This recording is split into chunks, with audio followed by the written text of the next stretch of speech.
আসসালামু আলাইকুম রাহমাতুল্লাহ। আউযু বিল্লাহি মিনাশ শাইতানির রাজিম। বিসমিল্লাহির রাহমানির রাহিম। রব্বি জিদনি ইলমা রব্বি হাবলি হিকমা। পদার্থবিজ্ঞানের তৃতীয় অধ্যায় 22 সাল সিরিজের আজকে হলো রাশিয়া বোর্ড 2022 সাল। আজকে কোনটা? Russia board 2022। তার মানে আমাদের আর 22 সালে কয়টা অঙ্ক আছে? একটা অঙ্ক বাকি। কয়টা অঙ্ক বাকি? একটা অঙ্ক বাকি। তার মানে আমাদের এই তৃতীয় অধ্যায় শেষ আসতেছে। মন আল্লাহ তাআলা হচ্ছে। এখন আমরা যে অঙ্কটা করব এটা আরেকটা ইউনিক অঙ্ক। এই অঙ্কটা একটা ইউনিক অঙ্ক। এটা আরেকটা প্যাটার্ন। এটা আরেকটা প্যাটার্ন। যদি এই প্যাটার্নের অঙ্ক আসার সম্ভাবনা খুবই কম, কিন্তু এখান থেকে কিছু ধারণা থাকবে যে ধারণাটা আবার গুরুত্বপূর্ণ। কথা বোঝা যাচ্ছে? কারণ ওরা যে অঙ্কটা অবস্থা এটা মানে বাস্তবতা কিন্তু অঙ্কটা আমাদের যত ভালো লাগে। রাজশাহী বোর্ড 2022 এটা তৃতীয় অধ্যায় ফিজিক্সের 4 চ্যাপ্টার। তাহলে দেখ এই অঙ্কে আমার কি বলছে খুব মনোযোগ দিয়ে শুন। বলছে একজন প্লেয়ার 450 গ্রাম ভরের একটি ফুটবলকে 24 মিটার পার সেকেন্ড বেগে কিক করে 48 মিটার দূরে আরেকজন প্লেয়ারকে দিল। প্রথম বাক্যে আমাদের তো কিছু ডাটা থাকবে, ডাটা থেকে কিছু অঙ্ক থাকবে। কথা বোঝা যাচ্ছে? আবার আসলে প্রথম বাক্যে এক কথা এক রাজা ছিল চুইতে পারে ওটা দরকার, কিন্তু আমার দেখতে হবে যে ডাটা আছে এবং দাঁড়িয়ে আছে, এটা আমার খেয়াল করতে হবে। ডাটা আছে, দাঁড়িয়ে আছে, তাহলে এখান থেকে আমার কোনো না কোনো কিছু ইনফরমেশন আছে। তাহলে আমার ডাটা বলছে একজন প্লেয়ার 450 গ্রাম ভরের একটি ফুটবলকে 24 মিটার পার সেকেন্ড বেগে কিক করে 48 মিটার দূরে আরেকজন প্লেয়ারকে দিল। তাহলে এটা রাখো। আর এখানে ফুটবল খেলার মাঠটা একটু অবলোকন করো। যেখানে আজীবন আমি কবিকে দেখছি মাছ মাঠে পড়ে থাকে, আগে তো দেয় না, পিছনে যাইতে দেয় না। আর আমাদের যে গোলবার আছে, গোলবারে মারুফ থাকে নয় আজিজ থাকে, এখানে মানে আজিজ তো বলে বলবে। এখন ব্যাপারটা কিভাবে চিন্তা কর। আমারও বলছে এই ধর ফুটবলটা এখানে আছে, ঠিক আছে? এই ফুটবলটা এখানে আছে, এই ফুটবলটা হলো 450 গ্রাম। বর্গ দাও 450 গ্রাম। বর্গ দাও 450 গ্রাম। আমাকে গ্রামের তার একদিন কেজি তুলে যাবি, কেজিতে নিয়ে যাবি। তাহলে যে 450 কিলোটা 1000 কেজি, তার মানে কত? 0.45 কেজি। কথা বোঝা যাচ্ছে? বুঝলাম তো? আমার বলছে 450 গ্রাম ভরের ফুটবলটাকে, তারপরে ফুটবলটাকে ফুটবলকে 24 মিটার পার সেকেন্ড বেগে কিক করছে একজন প্লেয়ার, না বিলে করতে क्या প্লেয়ার কিক করছে। কিক করে ধরলাম যে বলটা 48 মিটার দূরে একজন প্লেয়ারের কাছে পাঠানো হয়েছে। এই যে এটা কিক করছে, কিক করার সময় এটা বেগ হলো 48 মিটার পার সেকেন্ড। কত বেগে কিক করছে? 48 মিটার পার সেকেন্ড বেগে কিক করছে। তো বলকে যে কিক করা হয়, কিক করাটা কিছুটা নিক্ষিপ্ত বস্তুর মতো, অর্থাৎ এর যে বেগে কিক করা হয় এটা মাত্র আধুনিক কিছু কাজ করে বা কিছু কাজ করে, দেখা যাচ্ছে এটা কি আপাতত আমরা বি বলি 24 মিটার পার সেকেন্ড বেগে নিক্ষেপ কিক মারা হয়েছে। আর কিক মেরে এটাকে পাঠানো হয়েছে 48 মিটার দূরে। কত মিটার দূরে? 48 মিটার দূরে।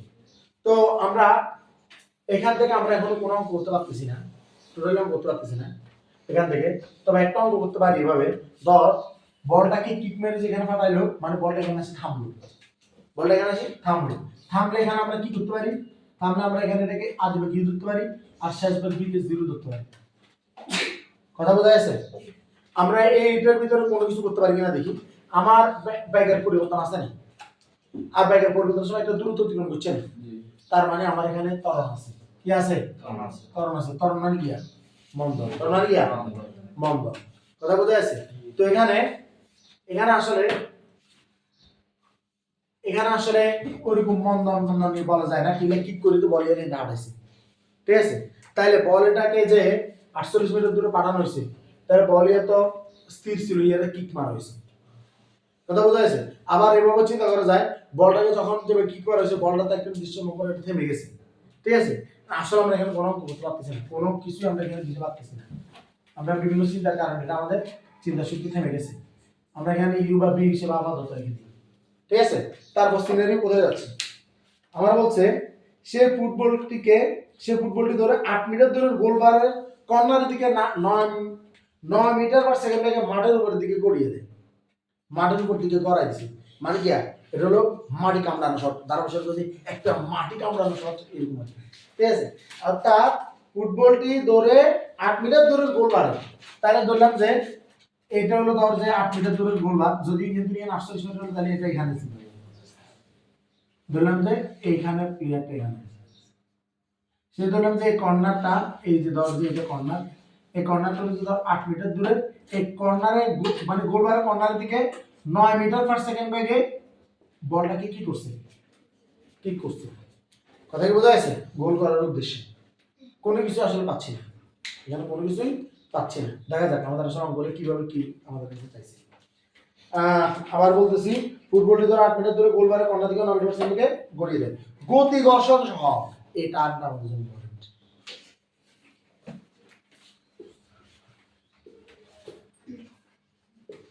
গতি ঘর্ষণ সহগ, এই টার্মের কারণে এটা তো নিয়ে আসলাম স্থিতি ঘর্ষণ সহগ। আমরা আগে একদম একদম শপথ করে আমরা বল কে কে এই দুইটা টার্মের সাথে আমার এখানে সারা স্কুলে পরিচয় পাইছস, নাম শুনছিস আর কো এই শব্দ শুনছিস? জি একাডেমি কোনোদিন শুনছ? আইডিয়াল কিন্ডারগার্টেন কোনোদিন করছে? Kazirbagh school, laboratory school, Alia Madrasa কোনোদিন করছে না? তাহলে আমরা এটা সম্পূর্ণ ফ্রেশ। কিন্তু আমি এটা নিয়ে কিন্তু তৃতীয়তে যখন পড়েছি আলোচনা করে ফেলছি। আজ জানি অন যদি আমি আর কথা কইতাম তোরা কইতে আসলে তো শুনিয়ে কারণ তোকে তো মাথাতে নাই। আচ্ছা যাই হোক, আজ জানি এমন এটা মনে আছে না ভুলে গেছো? রাজিয়া মনে আছে? আলে ভালো জানে।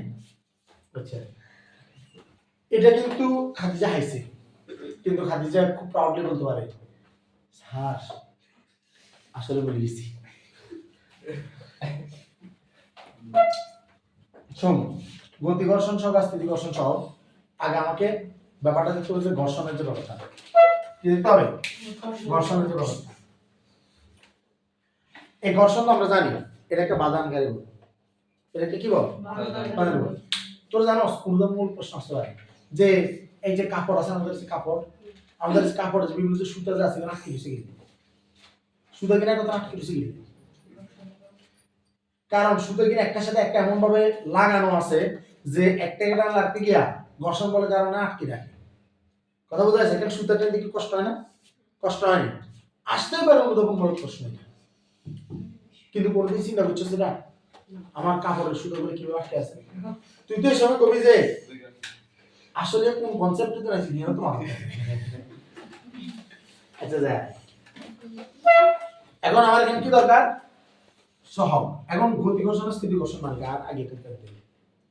তো ঘর্ষণের ক্ষেত্রে ঘর্ষণ বল কাজ হলো বাধা দেওয়া। তো ঘর্ষণ বলে বাধাটা কিরকম আমি তোর বলি। স্থিতি ঘর্ষণের কাজ হলো যে তাকে কোনোদিন গতিতে না দিতে দেওয়া, আর গতি ঘর্ষণের কাজ হলো তাকে কোনোদিন স্থিতিতে না দিতে দেওয়া।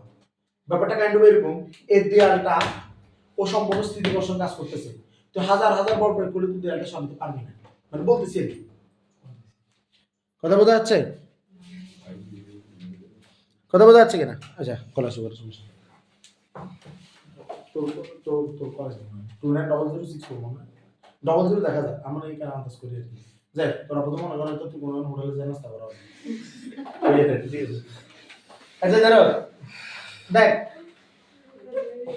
এখন আমার এখানে কি বলা হচ্ছে, আমারে বলা হচ্ছে যে গতি ঘর্ষণ আর স্থিতি ঘর্ষণ দুইটা ঘর্ষণ, আমার এখানে সহগ লেখা আছে, তাহলে দুটো কিন্তু সহগের কারণে ব্যাপারটা কিন্তু একটু ভিন্ন, ঠিক আছে? কিন্তু আর আগে বুঝতে হবে গতি ঘর্ষণ আমাকে স্থিতি হতে বাধা দেয়, স্থিতি ঘর্ষণ আমাকে গতিতে বাধা দেয়। অর্থাৎ এই দেয়ালটা যে ঘর্ষণের কারণে মানে এই দেয়ালটা যে বলের কারণে আটকে আছে এটা হলো ঘর্ষণ বল, আর আমরা ঠেললেও দেয়ালটা পড়বে না, এখানে স্থিতি ঘর্ষণ সব কাজ করতেছে। কথা বোঝা যাচ্ছে? মানে এই এক কথা শেষ। ধর এটা একটা তল, এই তলে কোন একটা জিনিস এভাবে আছে, এই জিনিসটা এই তলের সাথে তলের একটা ঘর্ষণ আছে। তোরা নিশ্চয় মেশিনটা করছ না, এরকম এরকম খাপ খাওয়ার জিনিসের সাথে এরকম করে চলতে থাকে, মেশিনের উপরে তো বিভিন্ন দাঁত হাতে চলতে থাকে। তোরা দেখোস না জুতো করে খাস কাটা থাকে আটকি বিললে, হ্যাঁ দেখোস কিনা? তো ব্যাপারটা হলো যে আমার এই বক্সটা যে এই যে তলে বক্সের নিচের একটা তল আছে না, বক্সের এত নিচের একটা তল আছে, হ্যাঁ তারপরে আরেকটা তল আছে দাঁড়াই আছে, দাঁড়াই আছে না, তার ব্যাপারটা কি মানে এমন খাঁজে মিলে গেছে এটা চাইলে আর লড়ানো যাবে না, ব্যাপারটা তো এটাই। তাহলে এই জায়গাতে মূলত এই তলের ভিতর একটা গুণাঙ্ক কাজ করতেছে, একটা অনুপাত কাজ করতেছে, গুণাঙ্ক বা সহগ এরা অলওয়েজ একটা অনুপাত, গুণাঙ্ক বা সহগ এটা কি অনুপাত। স্থিতি ঘর্ষণ গুণাঙ্ক যা, গতি ঘর্ষণ গুণাঙ্ক যা, স্থিতি ঘর্ষণ সহগ তা, গতি ঘর্ষণ সহগ কি তা, মানে গুণাঙ্ক সহগ কি কথা একই কথা, গুণাঙ্ক সহগ কি কথা একই কথা। বুঝা যাচ্ছে না? এটা ক্লিয়ার আছে, তাহলে দরকার নেই। তাহলে সহগ আর গুণাঙ্ক সেম কথা, সহগ আর গুণাঙ্ক কি সেম কথা। তাহলে আমার এখানে এই তলের যে অনুপাতটা কি এরকম, অনুপাতটা হলো এই নিচে, এটা হলো কি ঘর্ষণ, নিচের তলে কি ঘর্ষণ, আর একটা এটা কি ভর পড়ছে না, এখানে ভর পড়ছে কিনা, ভর পড়ছে তো, পড়ছে না? হ্যাঁ, এই যে মিউকে বলা হয় সহগ বা গুণাঙ্ক, মিউ কি বলা হয় সহগ বা গুণাঙ্ক। যদি আমি স্থিতি বলি তাহলে মিউ এস, আর আমি যদি গতি বলি তাহলে হলো কি কাইনেটিক আর হলো স্ট্যাটিক। কথা বোঝা যাচ্ছে? তো এই মিউ বললে এটা বোঝায় ঘর্ষণ বল ডিভাইডেড বাই অবিলম্ব বল। অবিলম্ব বল মানে ওজন, লাইক ধর আমি এখানে দাঁড়ায় আছি, ঠিক আছে, একটা বিড়াল আমাকে ধর বারবার আমাকে মানে হেলা মারতেছে, ঠিক আছে। তো তাইলে আমি যেখানে দাঁড়াইছি মানে কি আমার এখানে এখন স্থিতি ঘর্ষণ সব কাজ করতেছে,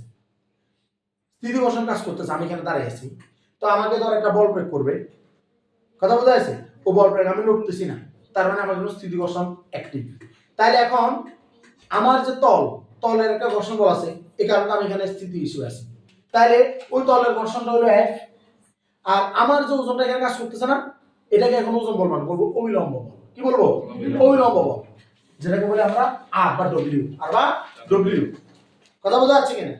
এবার ধর গতি ব্যাপারটা কিরকম, ধর এখান দিয়ে সুতা আছে অনেকগুলো, কি আছে সুতা, একদম হালকা সুতা আছে, আর আমি দৌড়াচ্ছি আর আমার রাস্তায় হালকা সুতা দিচ্ছে যাতে আমাকে কি করা যায়, আটকানো যায়। কথা বোঝা যাচ্ছে? তো ওই সুতোগুলো কিসের জন্য? বাধা দেওয়ার জন্য। কিন্তু আমি ধর সুতোগুলো ছিঁড়ে আমি চলে যাচ্ছি, তাহলে আমি গতিতে আছি, কিসে আছি? গতিতে আছি, কিন্তু আমাকে আটকানো যাচ্ছে না। কথা বোঝা যাচ্ছে? যদি ওই সুতোগুলো আমি একটা সিনের ভিতরে বললাম আর কি, কিন্তু সুতোর এখানে কোনো কাজ নাই। ব্যাপারটা হলো আমার আটকানো যাচ্ছে না, মূলত আমি যে তলে আমি কাজ করতেছি ওই তলের ঘর্ষণ মান, আবার আমার যে পা পড়তেছে ঘর্ষণ, ওই ব্যাপারটা তখন কি না অ্যাক্টিভ না, অর্থাৎ আমি গতিতে থামানো যাচ্ছে না। কথা বোঝা যাচ্ছে? তো এখন আমার এখানে জিজ্ঞেস করছে গতি ঘর্ষণের ব্যাপারটা কিরকম, গতি ঘর্ষণ অ্যাক্টিভ থাকলে তাকে থামানো যায় না, কিন্তু বাস্তবতা তাকে থামানো যায়। স্থিতি ঘর্ষণ থাকলে তাকে গতিতে ফালানো যায় না, আসলে বাস্তবতা গতিতে ফালানো যায়। কেন? কারণ ধর একটা টেবিলের তুই প্রথমে দাগ করে যান না, আর একটু জোরে দাগ কিছু যেটা যা, তাইলে স্থিতি ঘর্ষণ আসছিল, কিন্তু তুই ছেড়ে দিলে আবার টেবিলটা থেমে যাবে, তার মানে কি তুই যখন ছাড়াবি, তুই যখন তখন গতি ঘর্ষণ কাজ করতেছে, আবার থেমে যাওয়ার সাথে সাথে স্থিতি ঘর্ষণ কাজ করতেছে। কথা বোঝা যাচ্ছে কিনা? তাহলে এখন একটা বল এটা কিন্তু কোনোভাবে বলে না বলটা থেমে যাচ্ছে, বলটা থেমে যাচ্ছে, কিন্তু বলটা যে মাঠে করে যাবো, এই মাঠের ভিতরে একটা ঘর্ষণ বল কাজ করতেছে। কথা বোঝা যাচ্ছে? কিন্তু বলটার ভিতরে কাজ করতেছে গতি ঘর্ষণ, বলের ভিতরে কি কাজ করতেছে? গতি ঘর্ষণ। তাহলে গতি ঘর্ষণ কোনটা? মিউকে। কোনটা? মিউকে ইকুয়াল কোনটা? ওই এক বাই কি বলের ওজনটা। কথা বোঝা যাচ্ছে? সেমটা। তাহলে আমরা এটা মোটামুটি ক্লিয়ার কিনা কথা বলি? ক্লিয়ার তো? এখানে আবার মানের একটা ব্যবস্থা আছে, সবসময় মনে রাখবি মিউ এস এর মান অনেক বেশি।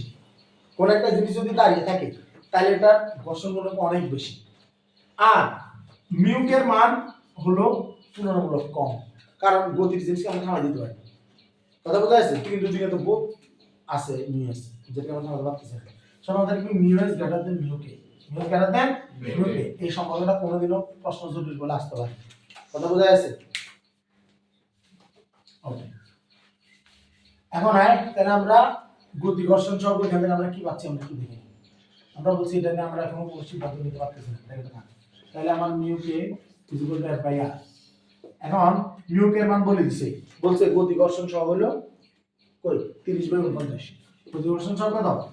30 by 49, f divided by r। আর কি? আর মানে mg, আর মানে কি কিলে, আর মানে তো ওজন, জাস্ট এখানে অবিলম্ব, আমি দাঁড়াই আছি, আমার ওজন, কিন্তু যখন গতি ঘর্ষণ সহগ স্থিতি ঘর্ষণ সহগ বলবো, তখন আমার এটা কি হবে? ওজন না বলে অবিলম্ব বল হবে, অবিলম্ব গতি কি হবে। কথা বোঝা যাচ্ছে? তাইলে mg কত ওই যে 0.45 গুণ কত 9 কত 8 আর f এর মান বাইর করতে হবে 30 গুণ 49 এর মান কত হয় তাহলে f কত বা f f এর লগে 49 গুণ তাহলে 49 কি আর ভাগ আর 30 এর লগে 0.49 সরি 45 গুণ 9 কত 8 9.8 দিয়ে থাকে কত 5 530 0.6 গুণ 0.45 কত ইয়ে 2.7 বরাবর 7 740 500 হ্যাঁ 2.7 নিউটন তাহলে এটা হলো ঘর্ষণ বল এটা হলো মাঠের ঘর্ষণ বল ঘর্ষণ বলের কাম কি ঘর্ষণ বলের কাজ কি বলের কাজ ত্বরণ সৃষ্টি করা ঘর্ষণ বলের কাজ কি মন্দন সৃষ্টি করা কথা আমি দেখছি এই অর্থে দানের শেষে বর্তমানে কি কাকে তৈরি করা তারিখ দিয়ে বলে তো তারিখ দিয়ে জানলে তার নামটা লেখে আরে মনে হচ্ছে আরেক রহমান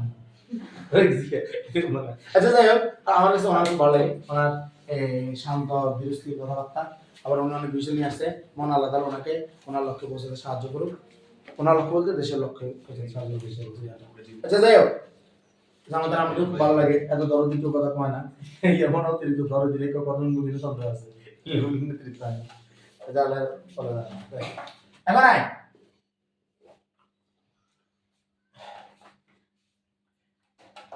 আমার f এর মান 2.7 নিউটন ঠিক তো এটা আমার ঘর্ষণ বল এটা কি ঘর্ষণ বল কি সৃষ্টি করে মন্দন সৃষ্টি করে মন্দনকে ধর এআর বল মানে রিঅ্যাকশন ফোর্স মন্দন বল বা পি ফ্রেন্ড বল তো এটার মান কত 2.7 কে আবার তো পুরো আলাদা দিবি f কত m a প্রাইম দিলাম তাহলে a প্রাইম f বাই কত m 2.7 কে 0.45 দ্বারা ভাগ কর কত ইয়ে কত আসে 6 কত 6 6 মিটার পার স্কয়ার সেকেন্ড এটা মন্দন ঠিক আছে মন্দন এটা মন্দন তাহলে মন্দন যদি কাজ করে তাহলে 48 মিটার বলটা যেখানে আসবে এটা আসলে দূরে আসতে বলটা থেমে যাবে না কথা নেই এমন কিছু জানো আসলে আমার কাছে কি প্রশ্ন হচ্ছে এটাই দেখি ঠিক আছে কারণ অঙ্কটা আসলে কোনো সেন্স এখন আমার ভিতরে ক্রিয়েট করতে পারে না এটা তো আমাদের বলবো উদ্বেগের আগে কর্নার কিকের মধ্যে ফুটবলের গতিশক্তি নির্ণয় করো ডেঞ্জার জানো গ নম্বরে প্রশ্ন করছে উদ্দীপকে কর্নার কিকের মধ্যে বলটার গতিশক্তি ওই বলের গতিশক্তি না হলে কার কথা মনে পড়ে তোর মনে হয় না আর তো মনে হয় হ্যাঁ গতিশক্তি নির্ভর হাফ হচ্ছে তো বীর মান কত 9 স্কয়ার m এর মান কত 0 কত 45 কারণ গতিশক্তির মধ্যে তো 9% ইনপুট করছ না এ কি করছ না কথা বোঝা যাচ্ছে তাহলে আমরা এখানে শেষ এটা শেষ এখানে আমরা ওজন করে গোল হওয়া সম্ভব কিনা আর যে গেছে গোল হওয়া সম্ভব কিনা এটা আমাদেরকে দেখার জন্য এটা দেখতে হবে রিমেম্বার আমার কিন্তু লাস্টের লাইন এটা বলছিল যে 9 মিটার পার সেকেন্ড বেগে একটা প্লেয়ার 8 মিটার দূরে গোলবারের মানে গোলবারের কর্নারের দিকে বলকে গড়িয়ে দেয় বলছে না মাঠে গড়িয়ে দেয় তার মানে ঘর্ষণ বলটা কাজ করবে বলকে মানে বায়ুতে কি করে না বলছে মাঠে গড়িয়ে দেয় লেখা আছে না লেখা আছে মাঠের উপর দিয়ে গড়িয়ে দেয় ঠিক আছে তার মানে আমার যে এই যে 48 মিটারের যে কাহিনী এর কোনো কাহিনী নাই এতক্ষণ পর্যন্ত আমরা একটা গিয়া আমরা যে সবসময় যে উদ্দীপকগুলো আমরা যা করতাম চাই এখানে আসলে ওরকম কোনো কিছু করে না গতিশক্তির একক কি জুল আর অন্য যে কোনো শক্তি জুল রাজনৈতিক শক্তি জিয়া এই দেখ মুজিব জিয়া দেখ মুজিব একটা একক ধর একটা আওয়ামী লীগের কর্মী আমি 3 মুজিব আমি 4 মুজিব জিয়া যদি একটা একক হয় ঠিক আছে এখন দেখ এখন আমাদের এখানে যে 8 মিটার যে দূরত্ব আছে এখানে ঘর্ষণ বল কাজ করবে 9 মিটার পার সেকেন্ড বেগে নিক্ষেপ করা হয়েছে বলটা করাই যাচ্ছে তাই ব্যাপারটা ভেবে চিন্তা কর এটা হলো আমাদের গোলবারের দিক 8 মিটার বলটা এখানে আসি পৌঁছাতেও পারে নাও পৌঁছাতে পারে বলটাকে এখানে 9 মিটার পার সেকেন্ড বেগে নিক্ষেপ করা হয়েছে তাহলে এটা দিবে কিন্তু আমি জানি আমার এখানে মন্দন কাজ করতেছে প্রায় 6 মিটার পার স্কয়ার সেকেন্ড তার মানে অবশ্যই আমার শেষ বেগ কত হয়ে যাবে 0 হয়ে যাবে যাওয়ার আগে বলটা গোলবারে গেছিল কিনা এটা হলো আমাদের কথা তাহলে আমাদেরকে দেখতে হবে যে আমার s এর মান v square minus c square divided by 2a এই সূত্রের মাধ্যমে কারণ আমার v এর মান 0 আমি জানি u এর মান আমার 9 সেটা দেওয়া আছে a এর মান এখানে মন্দন কাজ করতেছে যেটা আমরা বাইর করে ফেলছি ঘর্ষণ বলের এই ওই যে ইয়া থেকে সূত্র থেকে কথা বোঝা যাচ্ছে তাহলে আমার s এর মান যদি 8 হয় আলহামদুলিল্লাহ না হলে সুবহানাল্লাহ ঠিক আছে তাহলে আইসা আগে v স্কয়ার মান 0 স্কয়ার u এর মান কত 9 স্কয়ার 2 গুণ কত 6 তাহলে উপরে কত -81 ওইটা মাইনাস না -6 আর এটা কত মাইনাস কত 12 7 12 84 সমান 6 পয়েন্ট সামথিং কত রে 6.75 মিটার আরে আমাদের এখানে মানুষ সব লাফার বলটাকে কি আমার দিছে কথা বোঝা গেছে আসলে মানুষ সব তেমন লাগে না ইয়ানা রনি এমন করে কি করছে যে বলি আর রাখান না ঠিক আছে 6.75 মিটার ধরে দেখি বলটা থেমে গেছে আর উত্তর কি রোজা ছিল বুঝছো সংখ্যাটা ক্লিয়ার তাহলে এটা আমাদের এই কনসেপ্টটা শেষ অনেক সহজ না কিন্তু আমাদের কনসেপ্টটা ছিল অনেক জটিল তাই না আসসালামু আলাইকুম